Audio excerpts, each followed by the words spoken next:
ਸਭ ਤੋਂ ਪਹਿਲੇ ਗੱਲ ਜਿਹੜੀ ਉਹ ਇਹ ਆ ਕਿ ਉਹ ਜਿਹੜਾ ਮੈਂ ਪ੍ਰੋਗਰਾਮ ਤੁਹਾਨੂੰ ਦੱਸਿਆ ਸੀ ਨਾ ਕਿ ਉਹ ਕੌਣ ਬਣੇਗਾ ਕਿਉਂ ਬਣੇਗਾ ਕਰੋੜ ਸਾਡਾ ਉਹ ਮੈਨੂੰ ਮੇਲਾਂ ਆਉਣ ਲੱਗ ਪਈਆਂ ਨੇ। ਉਹਦਾ ਮੈਂ ਇੱਕ ਹੋਰ ਚੀਜ਼ ਸੋਚੀ ਅਗਲੀ ਉਸ ਤੋਂ ਗੱਲ ਅੱਛਾ ਜੀ ਕਿ ਇਤਿਹਾਸ ਕਾਇਮ ਕਰ ਦਿਆਂਗਾ, ਹੈਰਾਨ ਕਰ ਦਿਆਂਗਾ, ਪਰੇਸ਼ਾਨ ਕਰ ਦਿਆਂਗਾ। ਅੱਛਾ ਜੀ ਇੱਥੇ ਨਹੀਂ ਬੁਲਾਉਣਾ ਕਿਸੇ ਨੂੰ, ਜਿੰਨੇ ਖੇਲਣਾ ਨਾ ਉਹਦੇ ਘਰ ਉਹਦੇ ਵਿਹੜੇ 'ਚ ਸੈਟਅਪ ਲਾ ਲੈਣਾ। ਅਸੀਂ ਤੁਹਾਡੇ ਘਰ ਆਵਾਂਗੇ, ਤੁਹਾਡੇ ਘਰ ਛੋਟਾ ਘਰ ਆ, ਮਾੜਾ ਘਰ ਆ, ਕੋਠੀ ਆ, ਇਹ ਨਹੀਂ ਤੁਸੀਂ ਦੇਖਣਾ। ਇਹ ਨਹੀਂ ਸੋਚਣਾ ਕਿ ਯਾਰ ਸਾਡਾ ਘਰ ਇਸ ਤਰ੍ਹਾਂ ਦੇ ਅਸੀਂ ਕਿੱਦਾਂ ਬੁਲਾਈਏ ਨਾ। ਭਾਵੇਂ ਇੱਕ ਬੈਠਕ ਆ, ਮੈਂ ਉੱਥੇ ਵੀ ਖੇਡ ਲੂੰਗਾ। ਮੈਂ ਤੁਹਾਡਾ ਠੀਕ ਆ। ਮੈਂ ਹੁਣ ਹਿਸਾਬ ਲਾ ਰਿਹਾ ਉਸਤਾਦ ਜੀ ਕਿ ਮੈਂ ਕੌਣ ਬਣੇਗਾ ਕਰੋੜਪਤੀ LCDਆਂ ਲੱਗੀਆਂ ਨੇ, ਸੈਟਅਪ ਲੱਗਾ ਉਹਨਾਂ ਦੇ ਘਰੇ ਸਾਹਮਣੇ, ਉਹ ਬੰਦਾ ਬੈਠਾ ਜਾਂ ਮਾਂ ਜੀ ਬੈਠੇ ਜਾਂ ਬਾਜੀ ਸਾਡੀ ਕੋਲ ਬੈਠੀ, ਮੈਂ ਇੱਧਰੋਂ ਖੇਡ ਰਿਹਾ ਉਹਨਾਂ ਦੇ ਘਰ ਦੇ ਵਿੱਚ, ਤੇ ਨਾਲ ਮੈਂ ਪੱਕਾ ਕੀ ਆ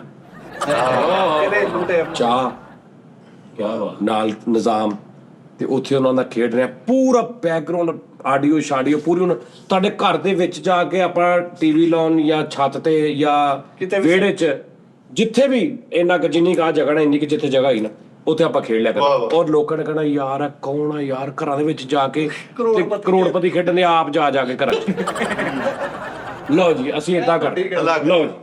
ਲਓ ਜੀ ਸਭ ਤੋਂ ਪਹਿਲੇ ਤੁਸੀਂ ਹੁਣ ਮੈਨੂੰ ਮੇਲ ਕਰਨੀ ਹੈ, ਜਿਹਨੇ ਬੁਲਾਉਣਾ ਸਾਨੂੰ ਬਸ ਮੇਲ ਕਰ ਦਿਓ ਜਲਦੀ ਜਲਦੀ, ਔਰ ਨੰਬਰ ਲਾਜ਼ਮੀ ਥੱਲੇ ਲਿਖ ਦੇਣਾ। ਖੁਦਾ ਦਾ ਵਾਸਤਾ ਸਿਟੀ ਆਪਣਾ ਤੇ ਨੰਬਰ ਲਾਜ਼ਮੀ ਲਿਖਣਾ।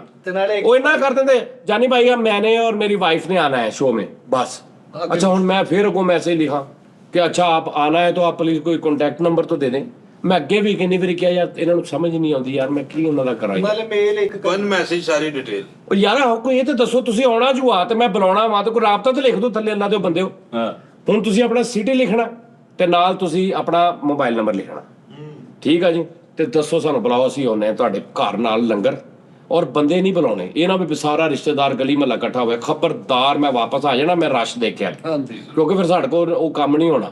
ਬਾਅਦ ਚ ਸਾਰਿਆਂ ਨੇ ਦੇਖ ਹੀ ਲੈਣਾ, ਠੀਕ ਹੈ ਨਾ, ਸਾਰਿਆਂ ਨੇ ਦੇਖ ਲੈਣਾ ਕਿ ਅਸੀਂ ਗਏ ਸਾਂ, ਤੁਸੀਂ ਵੀ ਬਾਅਦ ਦੱਸਣਾ। ਲੇਕਿਨ ਉਦੋਂ ਜਿੰਨੇ ਤੁਹਾਡੇ ਘਰ ਦੇ ਜੈਨੂਇਨ ਜੀ ਆ ਉਹਨੇ ਜੀ ਹੋਣੇ ਚਾਹੀਦੇ ਆ, ਵੱਧ ਨਾ ਹੋਣ। ਨਾ ਤੁਸੀਂ ਗਲੀ ਮਹੱਲੇ 'ਚ ਕਿਸੇ ਨੂੰ ਦੱਸਣਾ, ਮੇਰੀ ਗੱਲ ਸੁਣ ਲੈਣਾ, ਨਾ ਤੁਸੀਂ ਕਿਸੇ ਨੂੰ ਨਹੀਂ ਤੁਸੀਂ ਦੱਸਣਾ।